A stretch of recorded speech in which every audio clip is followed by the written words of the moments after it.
Okay, so here we are in the next video, erosion.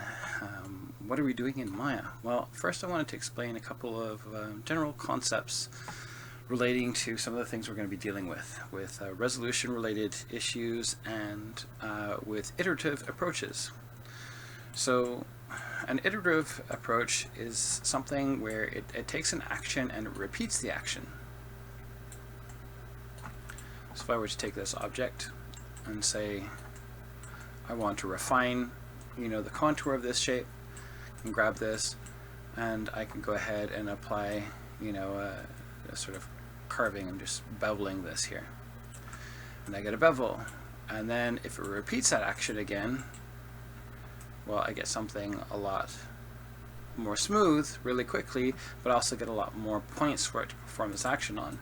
And then I do it again, and it becomes exponentially, greater as it goes along. So within just a few iterations, I can have a lot of detail added to this, a lot of things for it to kind of think about.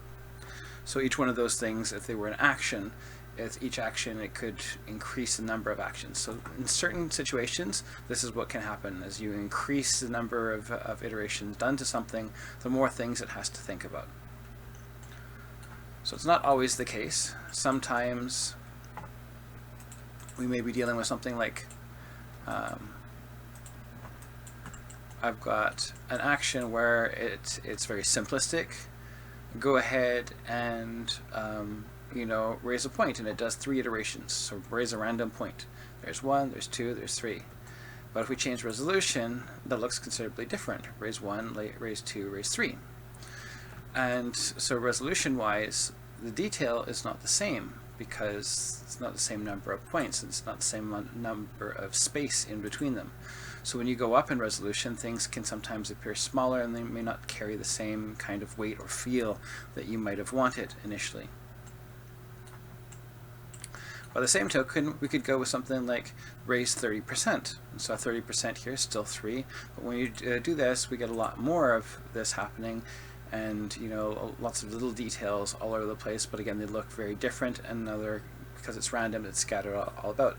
So version 1 doesn't look anything like version 2 because the rules were based around a percentage. Another thing with iterative approaches is the resolution can increase in overall complexity very quickly. So if I take something like this and I go ahead and rotate, because this only has one segment, I see just that, was it like a 38% here, but each one of these has 38%, and the result is that I have a lot more complexity to this curve, right? There's an actual change in dimension that is beyond what the original might have offered. So iterative approaches and resolution are two things that directly impact what we're going to be doing inside of Gaea. So this video is going to be a little bit longer than the other ones, actually probably about twice as long. It'll probably be about an hour to get through all of this stuff. But strap in, grab yourself a drink, maybe pause the video while you do that, and come back, and we'll get directly into this erosion. Okay, so we're going to go through this in just different groups. Some will be easier to see on a simple shape like this. Others will be more readily visible on larger, more complex shapes. And as always, you can pause, rewind, or even stop the video and watch part of it now and watch part of it later. So don't feel like you have to kind of do it all in one go. Starting off, we're going to go with this simple form because stuff like Landform here, that's really what it excels at. It takes something that is very simple in form and it converts it into something more complex, something with more visual detail. It does this in a few different ways, and one of the ways, of course, is through displacement. So Landform, we have a displacement that's applied here. So look at this. Take the displacement down, and lo and behold, it goes back to something relatively simple again. Displacement is one of the factors that tends to cause the most change to the overall shape of the object because it's pushing it all around. The default settings are sometimes a little bit extreme, but they can be more extreme. So this is doing vertical displacement, so it's changing its shape and it's masking based on its original form. We set that, actually we'll just set that back down really low so we can focus on the erosion portion of it. Now the erosion portion of it without much change to the shape is going to be less interesting to look at, but taking the erosion power up, of course we're going to get deeper grooves overall. It's going to eat into that mesh a lot more, and of course we can minimize it, but you notice that these values don't go to 0. There's always just a little bit there still. With iterations, as I've mentioned already in the beginning, you can add additional complication to this to something. So it may make it more detailed, or it may alter it in just another way. In this particular case, taking up the iterations is going to take that erosive power and it's going to sort of expand on these, so these things get a little bit wider. It sort of eats away and eats away and eats away at the edge, getting broader. So even though it's not going terribly deep because my erosive power is very low. So part of the iterations here is going to continue to apply that. You notice that even though there's a very mild level of displacement, changing that iterations has applied another level of sort of sideways displacement changes. As part of the erosion shift also is kind of carved into that top, even at really low powers. Something that I find with this is the rotation appears to be affecting erosion, and it appears to impact maybe the mask more than, say, the displacement itself. If I go ahead and add the displacement back in, and go ahead and change the degrees, rotating it, when you look at this, you'll see probably at the edges here things will pop in, but the displacement itself won't really shift around. You'll see, you know, these carved in sections will change, but not the noise and the displacement. So the displacement, all these little characters, they all remained where they were. These corners popped up, and the erosion carving moved around, but the displacement did not. So it's something just to be, you know, generally aware of. Also the increase in iterations and decrease in iterations. We'll take a look at how that, first of all, speeds things up a little bit, but also how it impacts our displacement.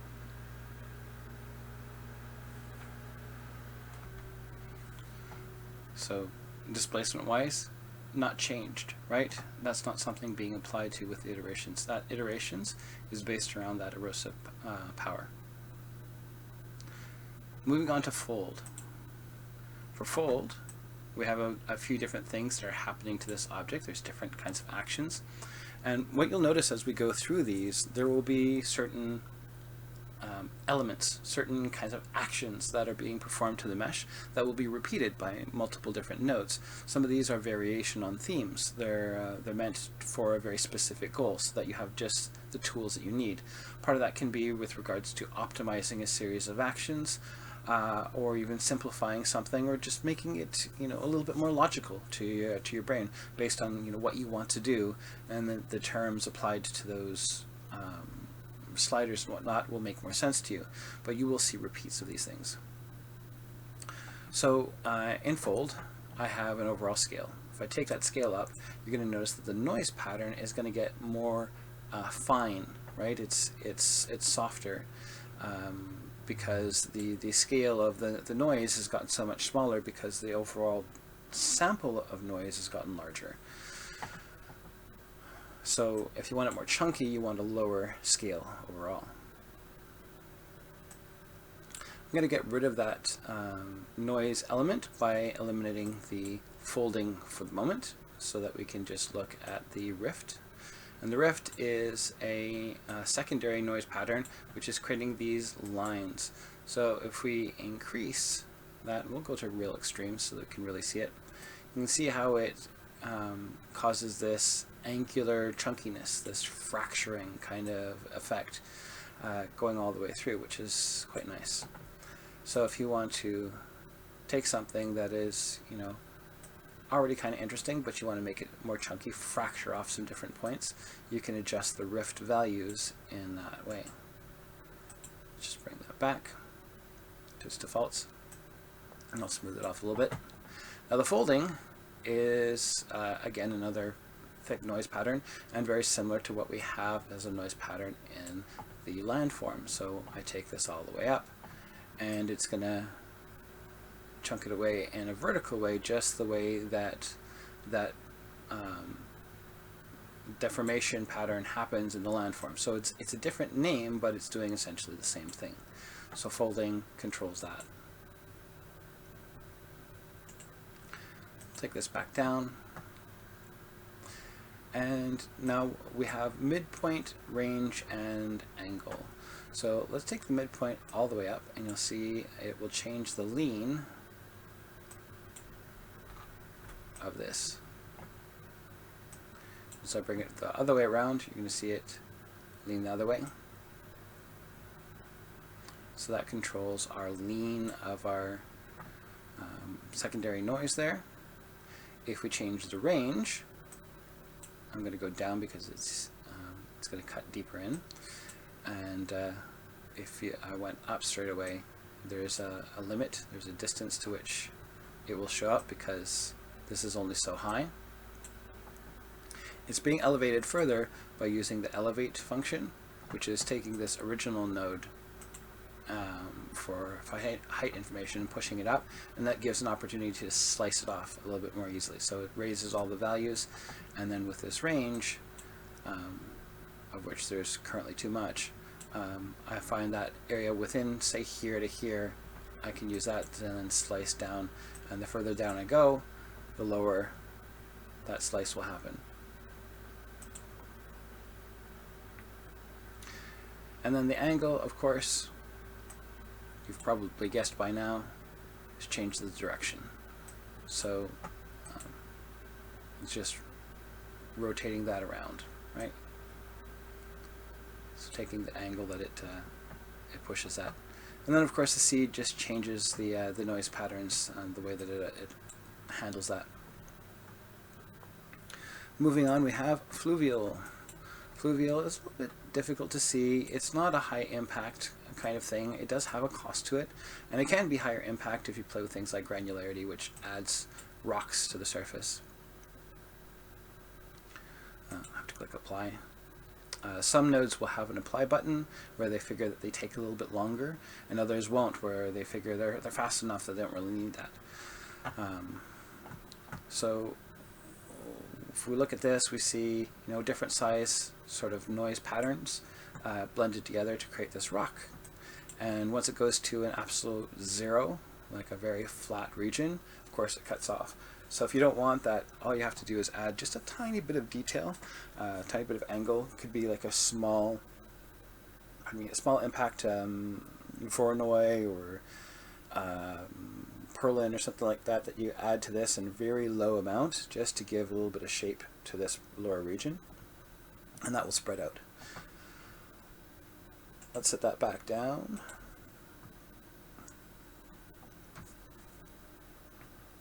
Apply that.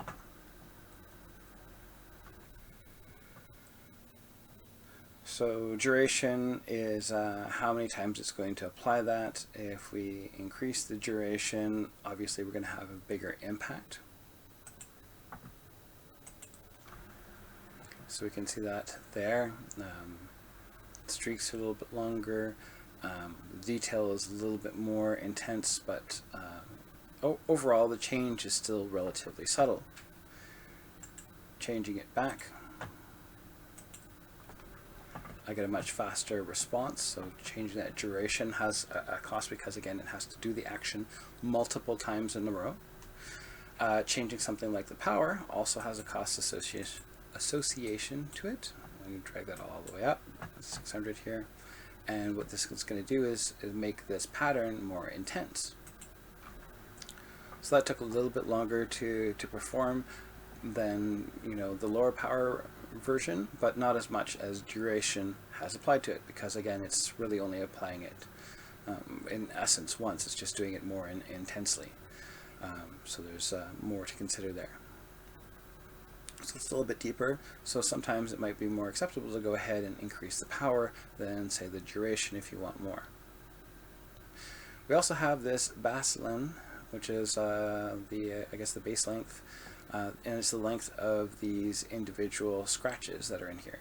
This one does have quite a long cost, especially when you apply additional duration to that. So both this at a high level and this at a high level, you'll find yourself waiting a fair bit, whereas if you keep the duration low and the base length low, you'll find that it'll run relatively quickly.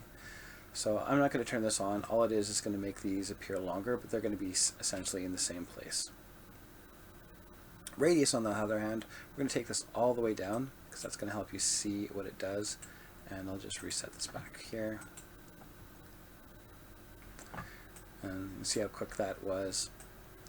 And if you look, you can see this region in here has been done. There's another one here, you can't quite see it. If I altered the lighting, you would see it, and it's here, and there's another one here in the shadow. So it's all four sides have this little sort of teardrop shape that's being filled with this. So my radius is the spread from these initial calculation points outwards. So if I increase that, there is a little bit of cost in terms of time. It will take a little bit longer, but that's because it's doing it in more places. So it's calculating, you know, across there to change all those regions.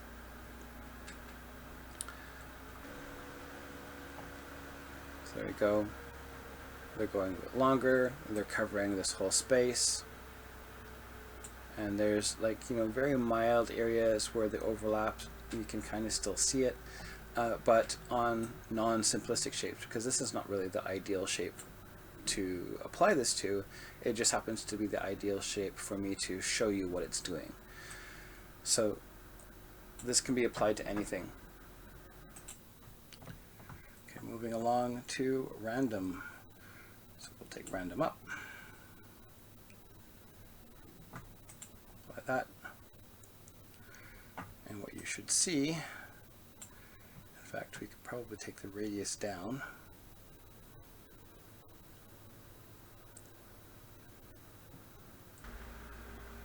So random, you see it's going in random directions here, and it's creating more of a distinctive breakup. And even if you took radius all the way down, those empty areas, they actually start to get filled. So it's got an interesting, almost like a skin texture of sorts. It's being applied to that. It's quite interesting. Okay, rock slide. Not a lot to this really. It's one of the more simple ones. We have a number of iterations that we apply, which, you know, repeats the action again and again. We have a strength, which is the I suppose more key item here, and you can see it applies all of these here. And if I decrease the random, focus down here, you see that it doesn't expand nearly as far, right? And we see this sort of flower pattern. Again, similar idea in the way that it's trying to calculate this space runoff going down. It tends to create those little quadrants. So just like we saw in Fluvio, where we had this teardrop sort of shape, this is the same kind of thing. It's just been expanded outwards. And if we go ahead and expand the random will expand outwards as well until it reaches sort of a limit, and then it can't go any further. As I mentioned before, if you want these sort of things to be built into this really flat area, you just have to add a little bit of shape to it.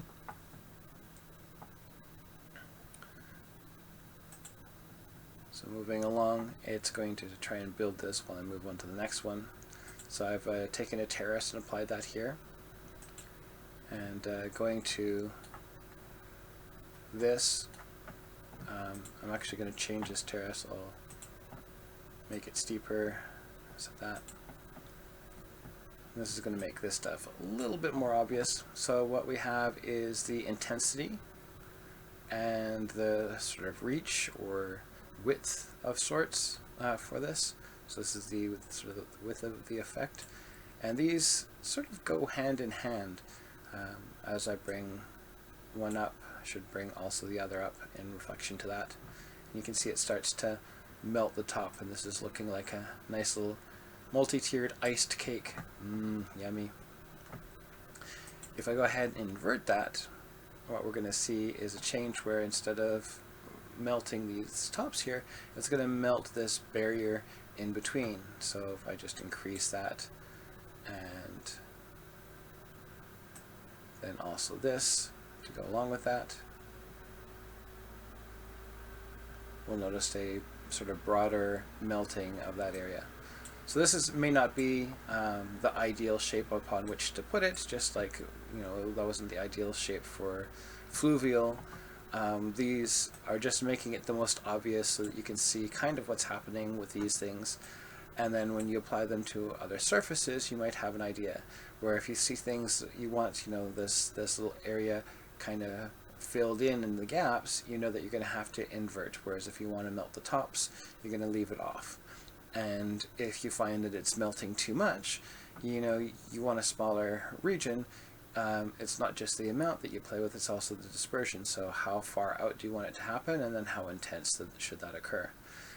As you increase dispersion, the intensity also tends to drop a little bit. So that's why they both have to kind of work in unison. Going to convector. Convector is related in some ways to what buildup is doing. It's doing some similar things. We can see the invert option in there. And then we've got other masking things like steepness. It's got iterations mentioned as opposed to amount. So this is an iterative version.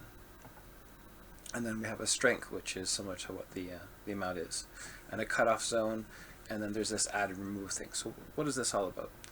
Well, let's play with these settings here. So the first thing that we're going to talk about is the invert, because we recognize it from there. And if I go ahead and invert this, you can see it's going to melt the top, and it's also melting the bottom a little bit.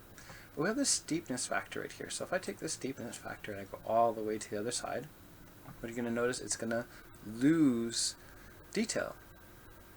The change is really subtle. If I go ahead and invert that, however, you're going to notice that the change for some of this has become more intense. Same that if I invert this, where it is clearly there, I change the steepness there, we get a different effect. So the steepness is related directly to this invert. In one end, it's going to be more intense for one version, and then the other end will be more intense for the opposite version.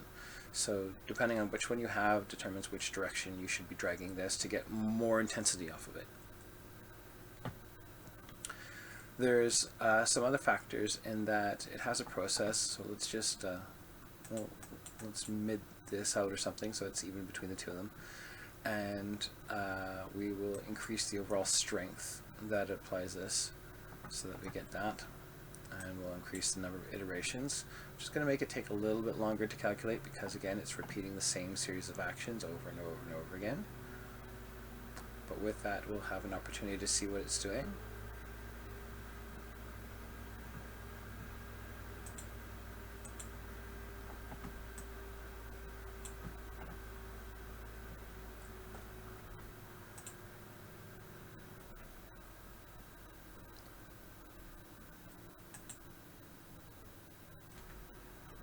we go.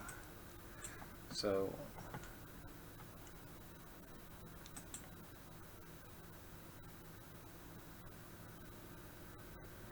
it's a little melted region here.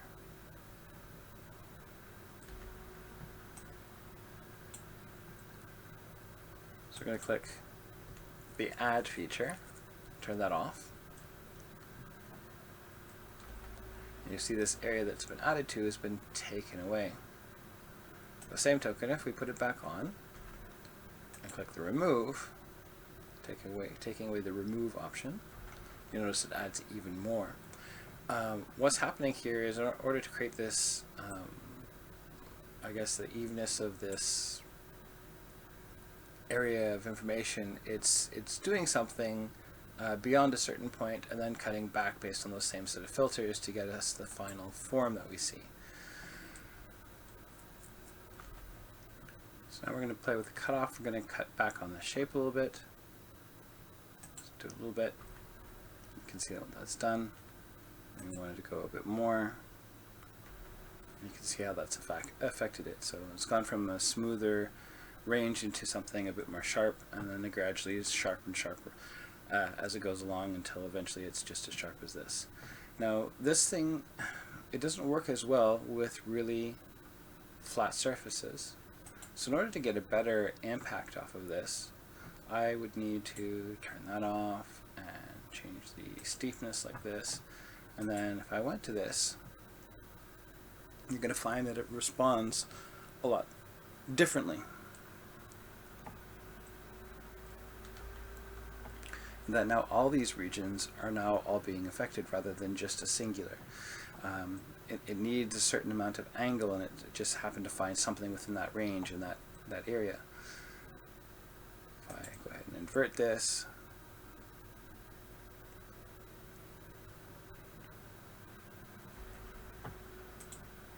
here we see no effect because why? The steepness. Take this to the other range, and lo and behold, we have stuff happening now down at the base. Going back to this, back with this, and let's take away the remove. And oh my goodness, this is big, melting, interesting shape.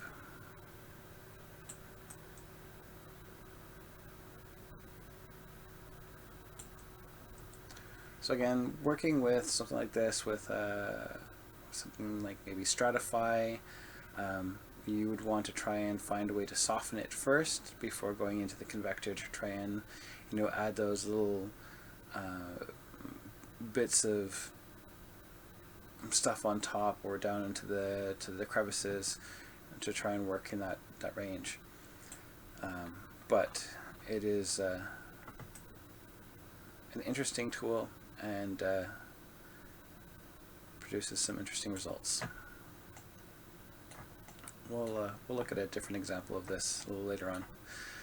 So micro erosion, I haven't connected to anything because it works much better at high resolutions, and there really isn't much to it. There's a number of iterations and then just an overall strength. And so it's adding tiny scratch details, similar to what we have with the Fluvio.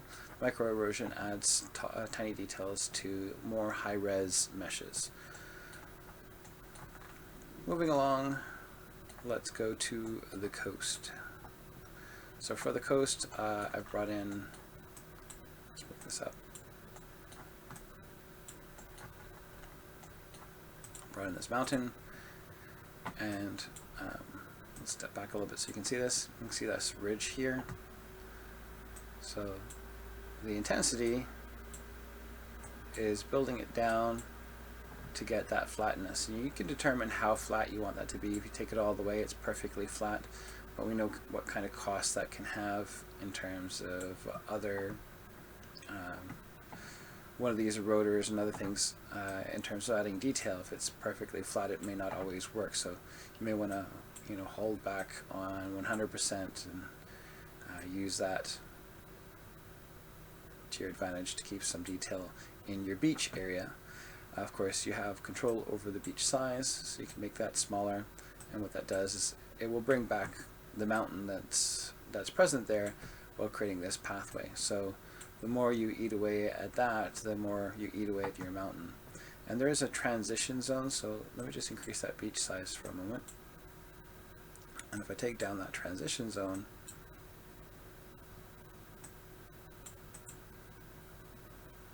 you can see more of that original shape coming back while we get much more steep ridges, which could be, you know, kind of cool for, say, like creating a cliff. Again, you don't want to go 100% because otherwise you get completely straight.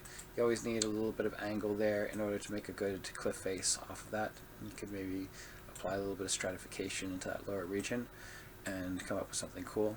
Maybe insert a Voronoi through this using like a max with the combine, and you can get some little rock outcroppings or something like that.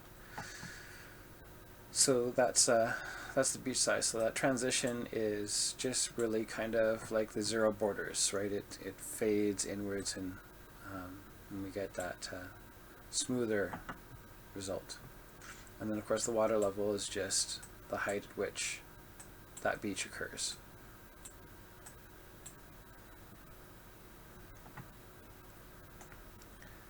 Moving along to hydro. So right now you're not going to see much of a change. It's very subtle, but we're going to change that. This has two different forms, lateral and ventral. So lateral is going to go around the shape. The water is basically like flowing. It's going to apply sort of like a motion blur kind of effect to the outside of this, swirling it around. Whereas ventral will kind of go over the top and down again, and it's going to move in a very specific direction rather than a radial kind of effect. Now I have power, which doesn't apply nearly as much as it could. We have to use the multiplier, and by multiplying it we increase the amount of time that it takes to calculate. So this can be a little bit slower if you want a really strong effect. It works fairly well in subtle cases to just, you know, slowly eat away at the surface. Right now we're not really high resolution, so we're not going to see as much of effect as, say, if we went to 2K at the default settings. But let's go really rich, and you can see that we get that blur. And part of what you're seeing here is stuff sort of shifting to the side. It's creating those little areas. We increase the multiplier, we increase the amount of time that it calculates that, and we can see that it softens. The more we take this multiplier up, the more smooth it will appear, as if it's, you know, been whipped in a specific direction. So as we increase that, we increase that movement, the feeling of flow in a specific direction. So you can see it swirling around this edge here and through there, and we get that sort of eroded by frequent water rushing a specific direction kind of look. If I change to ventral, it's going to flow over the top, and so we're going to have a direction change. Changes the flow of the water. So you can see that going in a very specific sort of direction. We can still go stronger than that and have even more effect from there. So that's it. That's the hydro one. Moving on to breaker. I think it's relatively straightforward, but there is some potential for some pretty cool control. It creates a series of breaks in there. It doesn't really do much more than that. It does add a little bit of sediment, but only inside the cracks, so it's kind of like controlling where the base is. So it doesn't add sediment anywhere else, it just does it inside the crack, just to control depth. So we have control of depth, we have control of erosive power. And we have a difference between fast and accurate. So one of the key differences between fast and accurate I want to show you right now is with fast, it calculates faster of course, but when I change to hard cracks, you notice that it got more deep, more intense, but it also changed in shape. If we were to switch to accurate, not only is it more accurately calculating based on the shape of the surface here, where there are indentations to kind of work with those cracks, have things kind of flow in that right direction. When I do the hard cracks, you notice the shape doesn't change, it gets more intense. So if you're happy with the shape and you just want to see it a little bit stronger, then accurate is a better way to go.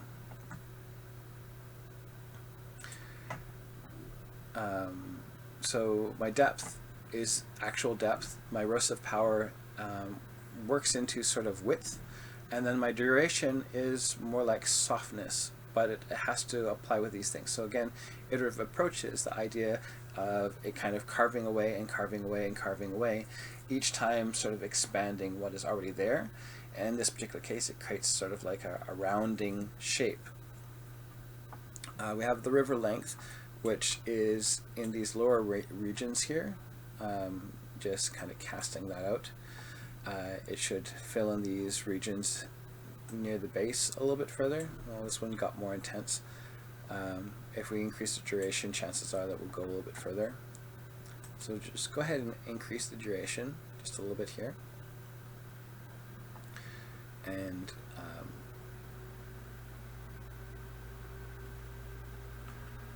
what we'll see is things have gotten wider and depth has had more impact because this is repeating these things. To control the depth a little bit better, I can bring this depth down, and if I wanted to also control the width, then I would control this erosive power. So the higher the erosive power is, the softer and rounder these forms are going to become. So I brought the depth down a little bit. I'll take the erosive power up a little bit, and we'll run that. So you can see these wide sections in here. These things are, softened to a certain degree, and the depth is not terribly intense. And I can continue to bring that down, working with that, but we get these nice sort of fractures in here. And we could do other things to bring back the sharpness, playing with things like aperture to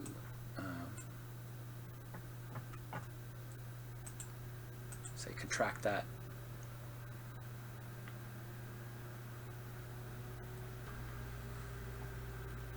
And that sharpen those ridges.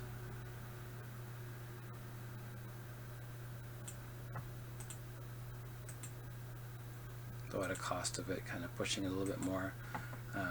We might be able to use something a bit different.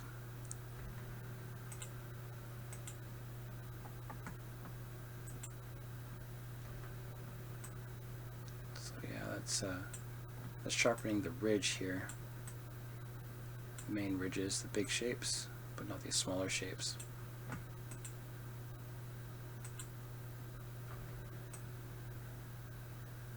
Diamond is interesting. It creates a nice carved, sort of sliced effect there, which is neat. So you could just play around with that, but you can work with these kinds of things and create some interesting sort of fractures. So that's the breaker. We have control over depth, erosive power, and then the river length. We have that hard crack and the accurate, all going into this simple little feature. Okay, this next group is all kind of related. They're different kinds of deposits. So again, just for reference, we'll look at what the original looks like. And we'll go into sediment. So sediment does sort of like a copy of the surface, blurs it in a fast, simple way, and then applies it back into there. If we were to take something like drift, and this will give us, I've just had it preset to increase depth, you can see the separation here. And what has happened here is the blurred version, the softened version of it, has been shifted to the side. So what it does in lower increments is it makes it look like we have sort of a big drift on one side, while it's, it's been embedded somewhat into the wall here, so we still have this rock feature coming through and these things here. So other than that, it's really just amount of power and how strong that is, and then how much of it there is. So this is more like a general height of that softened form. So as you bring this up, you'll see it kind of creep its way up and eventually start to fill in this region, because that's what it's doing. It's just kind of lifting into this space. So the drift will shift it sideways, the amount will lift it up, and then the power is just the general softness.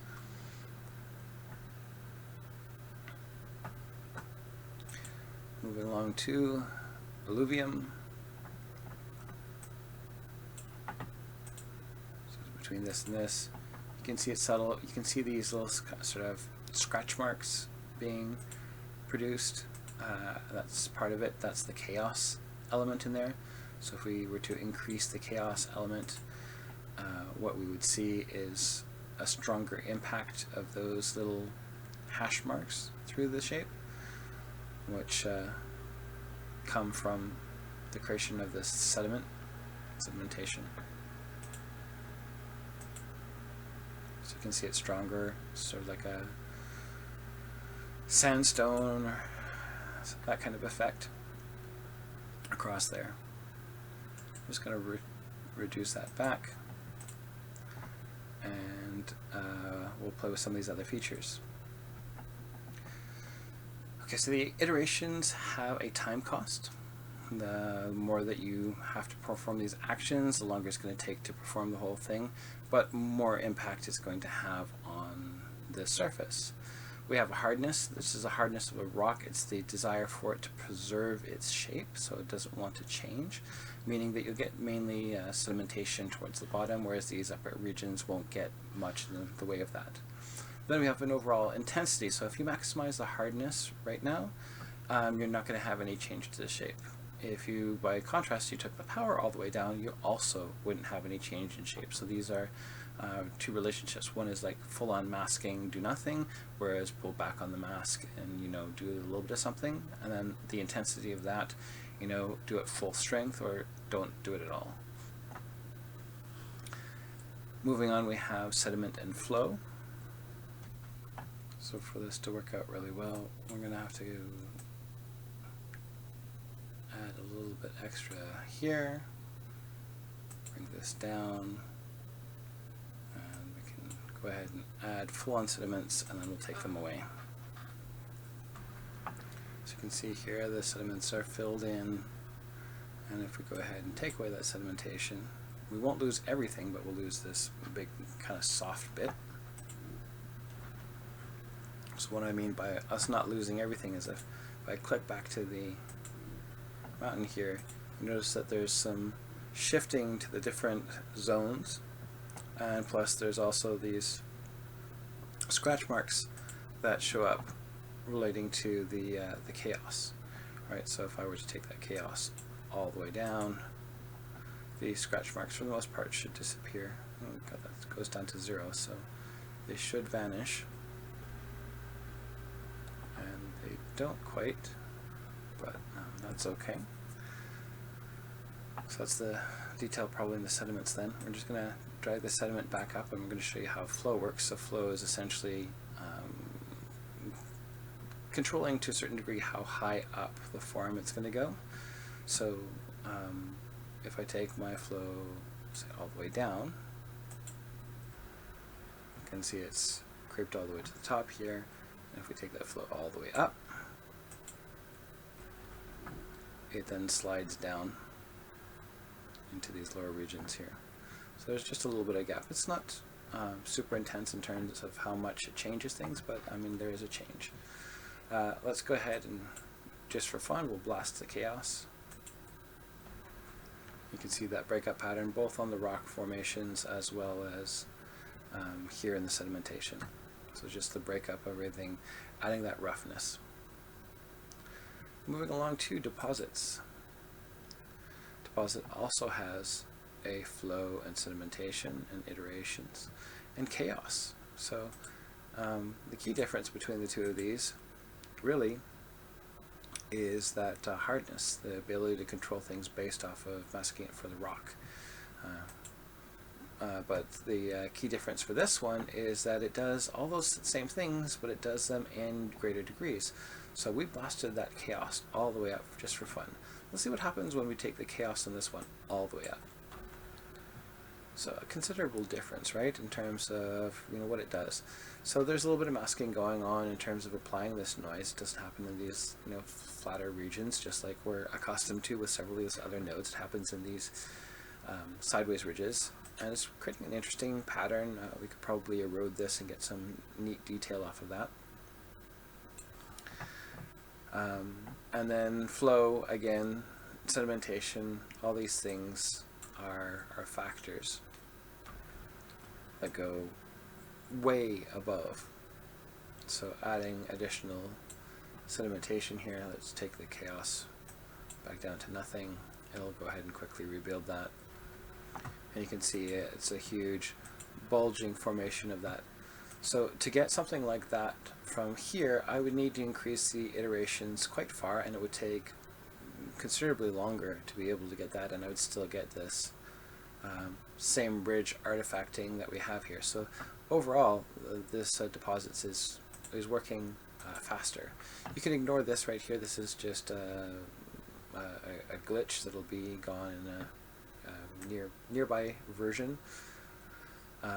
But if it's there for now, it's just a minor issue. And yeah, so flow, extremes, iteration goes to extremes, sediments and chaos, they all go to extremes, but they're missing that that mask.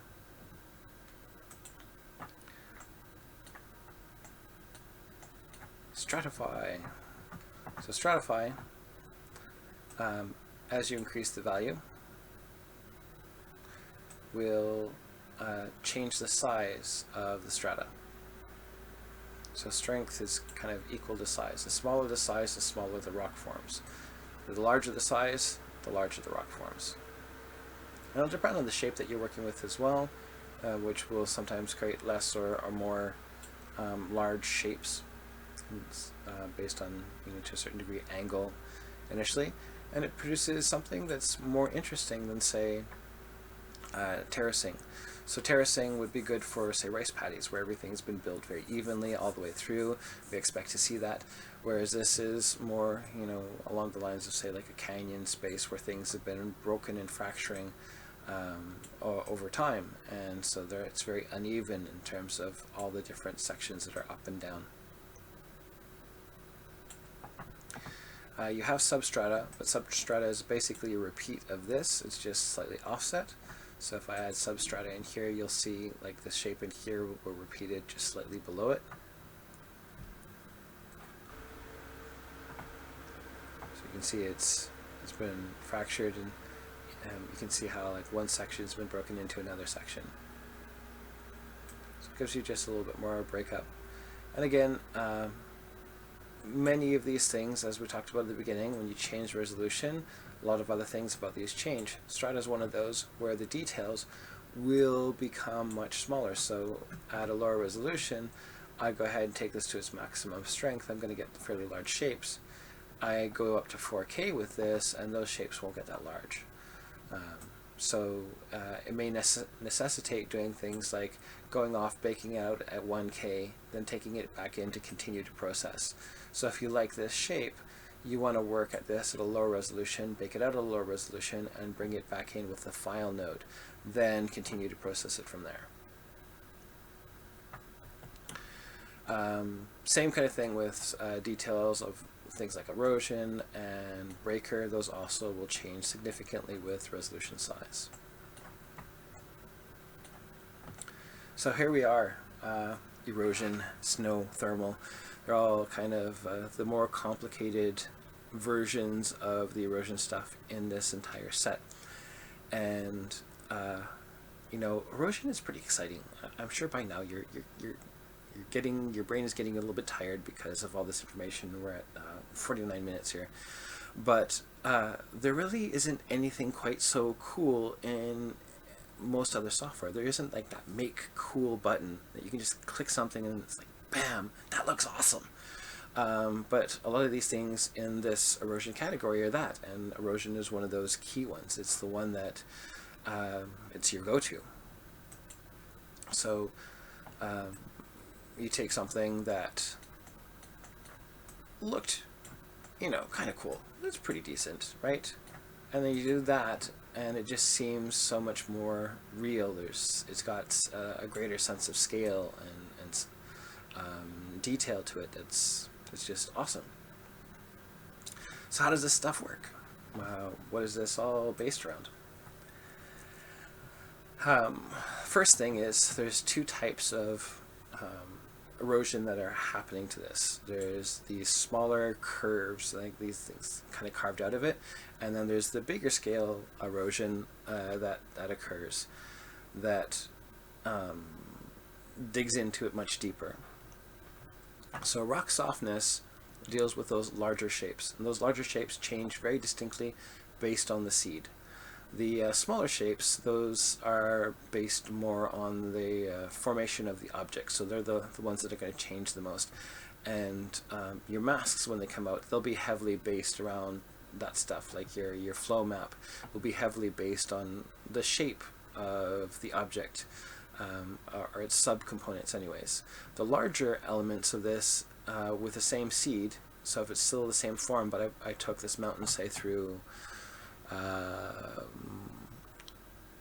origami, right, and pressed it through that, I'll have changed not the volume, but or not too much anyways. I wouldn't have changed too much the volume, but I'll have changed the subshapes of that. The thing is, the big erosion will be based on that seed still, whereas a small erosion, all those little crevices and things that are carved through, will then be based on those subshapes, the origami shapes that were added to this. So those are things that you have to be aware of. They're two separate kind of entities. Now, duration, again, it's an iterative sort of approach, which means it's going to apply this again and again and again.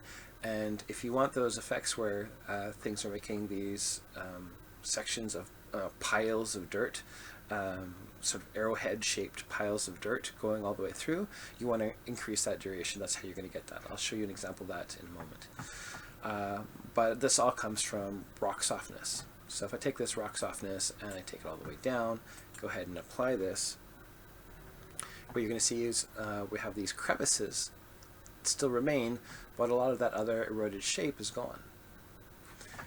If I go ahead and take that erosion shape all the way up, apply it, those crevices have blended into the form because they fit in with all that other stuff that's going on.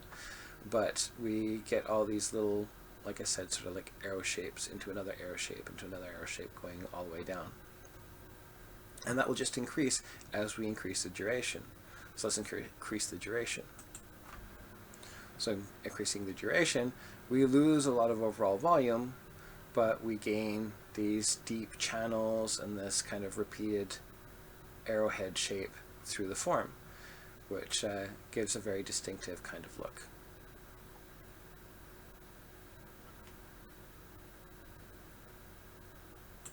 And these steep slopes.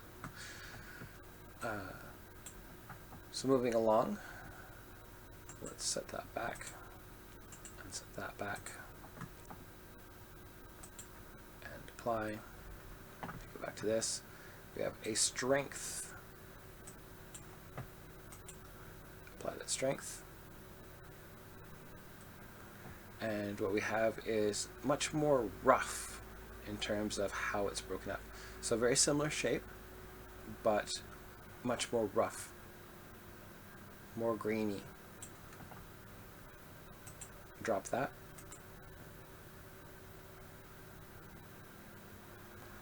And softer, smoother, and very little actual change to the form.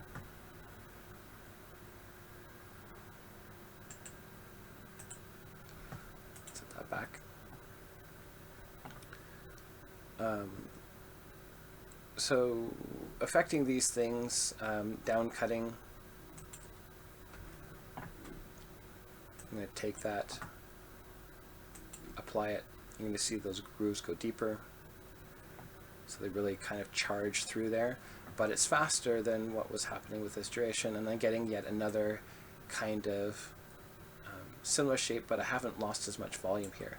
So you can balance down cutting with duration to get something that will happen fairly quickly, but produce those kind of results without destroying a lot of the form.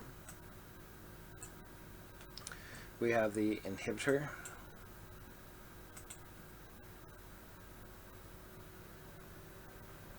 And so it hasn't dug in those lower sections. It still digs in deep in these higher regions, but in these lower regions it's inhibiting it. This also kind of comes in with that base level where we want to bring that up, but in order for us to really see that effectively, I think I need to bring in another shape and another erosion node. So we're going to go ahead and we'll get ourselves, how about a Voronoi? And we'll change its scale, so like that. I'm just going to drop its height a little bit. Too much. I still need some of that height. And we'll drag good old erosion on top of that.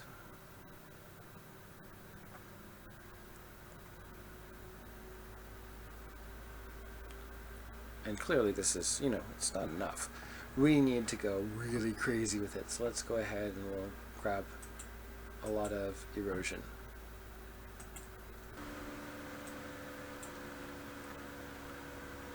So there we are there. And I'm going to take that base level, lift it all the way up. And that's eliminated some of that lower region detail, right? So that anything that was in these lower areas has gone away. So if we were to bring that back just by going and taking that base level and taking it all the way back down again, we'll see this show back up. So that's a little area down in there, and there's a little bit more in here. So working with this erosion, we also have things like a sense of scale, and this shows up in a few other things. We have, using real scale versus individual control. So we have this overall feature scale, which will change the relationship of the size of these details, considering the idea that the mountain is actually much larger or much smaller. So if we take the feature scale under 2000, keeping it under 2000, we'll see some changes here.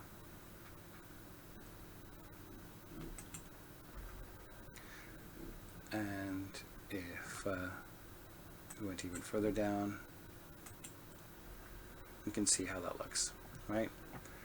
Once I go above sort of the 2000 range, I feel like the changes feel a little bit more subtle. They're not as distinctive as sort of under that 2000 range.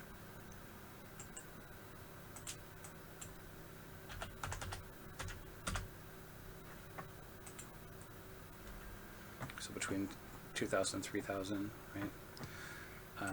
So if we play with breaking them apart, ignoring that, we play with terrain scale individually. Very distinctive. All the way down. Again, distinctive. Then we have overall verticality.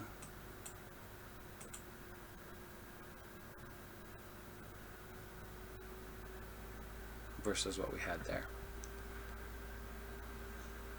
Now, of course, you can just play with it as is. Not much to change there.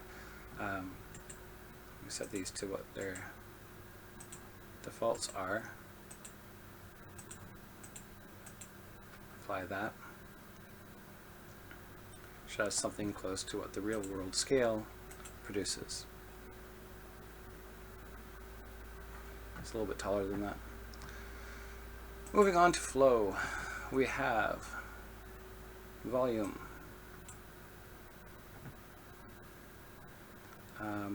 Flow at least these lower settings, duration, resolution,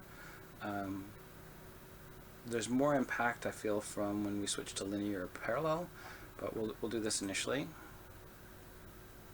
Rivers, definitely that's the case. So not much difference here. We're going to switch to linear.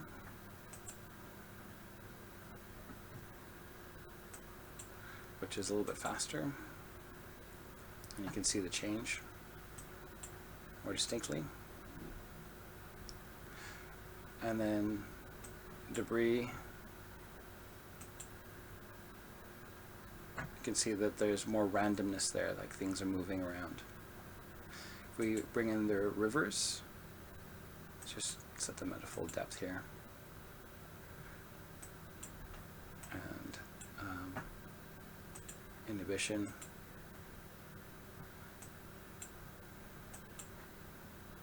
Let's turn off rivers. Right, those lower regions change. Turn on rivers, that lower depth, and we get stuff deeper in that lower region. Last, of course, we have the seed, and then we have this processing mode, which I've already kind of played with. So linear has masking options, so I've just got it set to none currently, but we have erosion, strength, rock softness, and then there's this precipitation amount, and I'm not entirely sure actually what that one does, because it doesn't seem to provide me with much of a result when I play with it. Seems to mask off everything. But the rock softness and erosion strength, those are right in here, these guys. That's what it bases that on. If you switch to parallel, we've got this 1 times, 2 times, 3 times, and 4 times that it goes through, but this is all based on first setting your linear values. So if you change one of these and then you go to parallel, it will still remember what the linear settings are. Last but not least, we have aggressive mode, and so aggressive mode, turning it off, obviously not much detail, so it just pushes it further. Moving on to snow. So we have a duration, how long the snow is there, the intensity of that snow.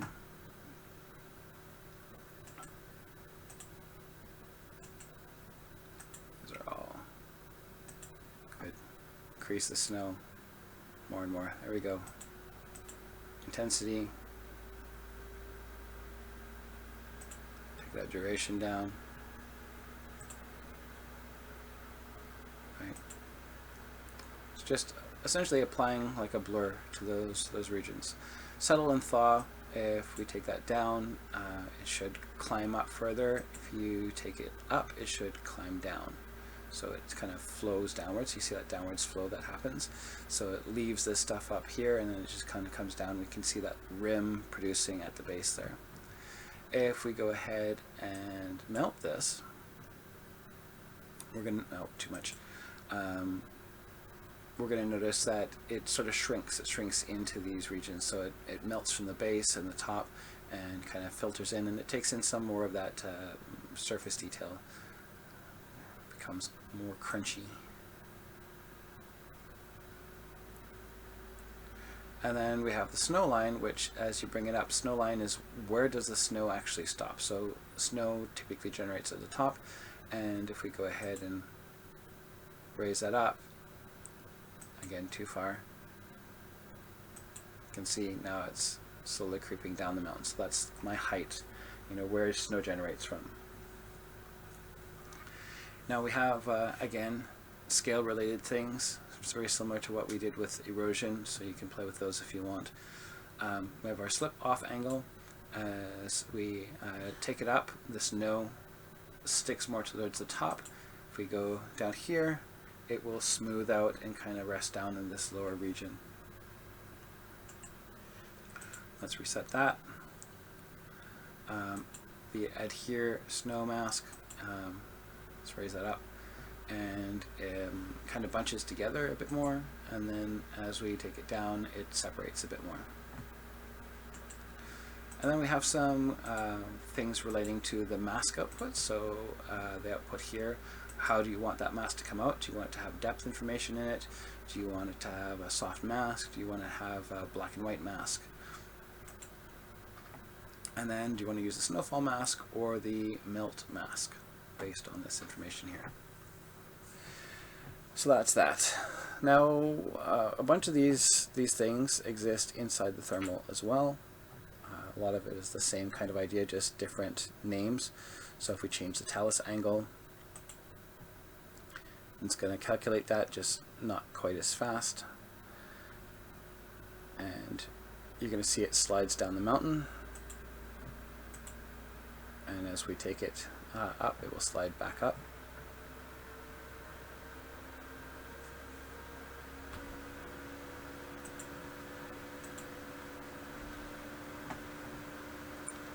So that's as far as it's going to go, and it's also filled in this bottom area a little bit more. Talus settling, let's just reset this.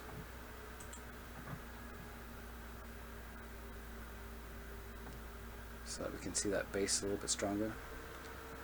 And we'll take the talus settling all the way down first.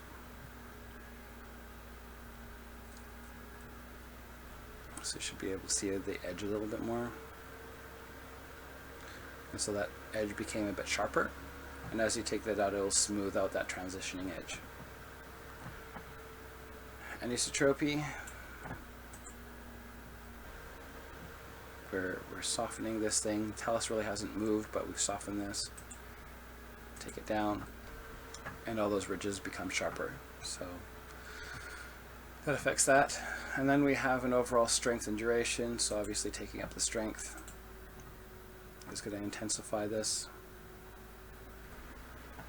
So you see the talus creeped up. Let's take it up even further.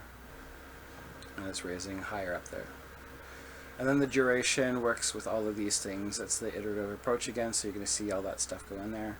Feature scale again is there. And then we have one unique factor, which is in the snow, which is the debris size. So if we go ahead and somewhere, say about there, if I go too big, you'll see like the Voronoi pattern produced. Will feel a little bit weird, kind of like little mounds, whereas you keep it a little bit slower or smaller, you'll see them, they look a little bit more like rock formations. And so that's that pattern in there. And at high resolutions, I mean, you obviously can take it down a little bit smaller than that, but just to really see it at 1K very clearly what it's doing, I had to bring it up a bit. We have our feature scale stuff. We already looked at that in the other one. It's nothing different there. So that's it. That is erosion. Go rest your brain and play with this stuff, because if you play with it, you'll get better with it and you'll get a more intuitive sense of how it works. Hopefully this has been useful to you, and I'll see you in the next video.